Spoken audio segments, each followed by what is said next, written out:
राधिया ने किया निहारिका का पर्दाफाश और निहारिका के नकली मोम के पुतले का सच ले आई राधिया सबके सामने।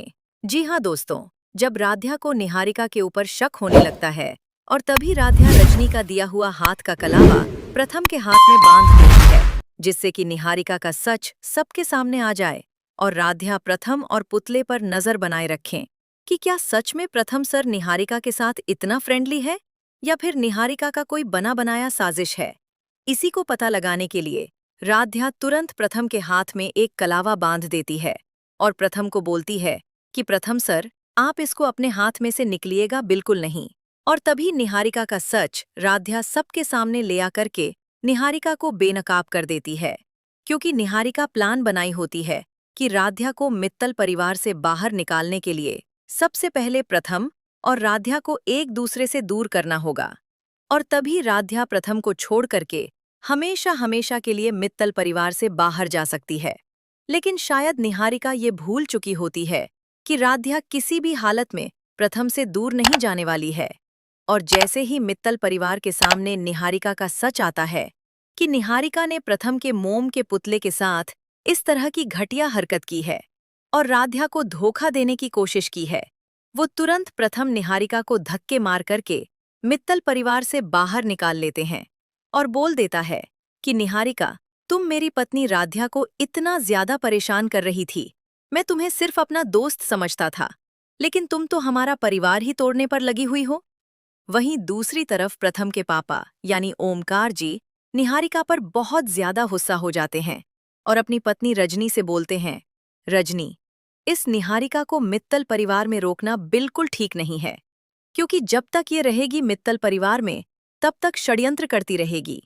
तभी प्रथम की दादी बीच में आ जाती है और निहारिका का पक्ष लेते हुए बोल देती है कि निहारिका का कोई भी गलती नहीं है, जबकि राध्या निहारिका को झूठ बोल करके फंसा रही है। मित्तल हाउस में उस दिन का माहौल कुछ अलग ही था। बाहर से सब कुछ शांत दिखाई दे रहा था, लेकिन अंदर ही अंदर एक तूफान उठने वाला था। राध्या की आंखों में आज एक अजीब सा आत्मविश्वास था, जैसे वो किसी बड़े सच को उजागर करने वाली हो। कई दिनों से उसे निहारिका पर शक हो रहा था। निहारिका का व्यवहार, उसका हर वक्त प्रथम के आसपास रहना और बार बार राध्या को नीचा दिखाने की कोशिश करना, ये सब कुछ अब राध्या के लिए अनदेखा करना संभव नहीं था। राध्या ने ठान लिया था कि आज वो निहारिका का सच सबके सामने लाकर ही दम लेगी। लेकिन वो जानती थी कि सिर्फ आरोप लगाने से कुछ नहीं होगा, उसे सबूत चाहिए था, ऐसा सबूत जो पूरे परिवार की आंखें खोल दे। तभी उसे याद आया रजनी का दिया हुआ वो कलावा, जिसे उन्होंने एक खास मन्नत के साथ दिया था। राध्या के मन में एक योजना बनने लगी। उसने सोचा कि अगर वो सही समय पर इस कलावे का इस्तेमाल करे तो शायद सच खुद ब खुद सामने आ जाएगा। सुबह का समय था। पूरा परिवार ड्राइंग रूम में इकट्ठा था। निहारिका हमेशा की तरह मासूम बनने की कोशिश कर रही थी और प्रथम के आसपास घूम रही थी। राध्या सब कुछ चुपचाप देख रही थी। अचानक वो आगे बढ़ी और सबके सामने प्रथम का हाथ पकड़ लिया। सब चौंक गए। राध्या ने बड़े ही शांत लेकिन दृढ़ स्वर में कहा, प्रथम सर, आज मैं आपके हाथ में ये कलावा बांध रही हूं। आप इसे किसी भी हालत में अपने हाथ से नहीं निकालेंगे।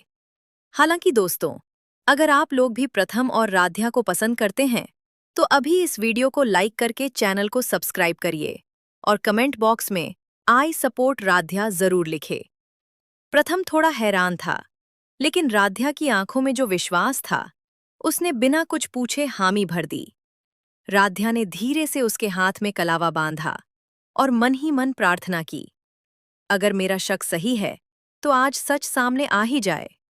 निहारिका ये सब देख रही थी, लेकिन उसे समझ नहीं आ रहा था कि राध्या आखिर क्या करने वाली है। उसे लग रहा था कि ये सिर्फ कोई नाटक है जिससे राध्या ध्यान खींचना चाहती है, लेकिन असल खेल अभी शुरू हुआ था। राध्या ने सबको एक कमरे की तरफ चलने को कहा। वो कमरा वही था जहां निहारिका अक्सर अकेले जाया करती थी। सबके चेहरे पर सवाल थे, लेकिन राध्या की गंभीरता ने सबको चुप कर दिया। जैसे ही दरवाजा खोला गया, अंदर का नजारा देखकर सबकी सांसें थम गईं। कमरे के बीचों बीच एक मोम का पुतला रखा था, और वो पुतला किसी और का नहीं बल्कि प्रथम का था। तुम्हारा इस घर में कोई जगह नहीं है। ओमकार जी, जो अब तक चुप थे, गुस्से में आगे आए और बोले, रजनी, मैंने पहले ही कहा था, ये लड़की सही नहीं है।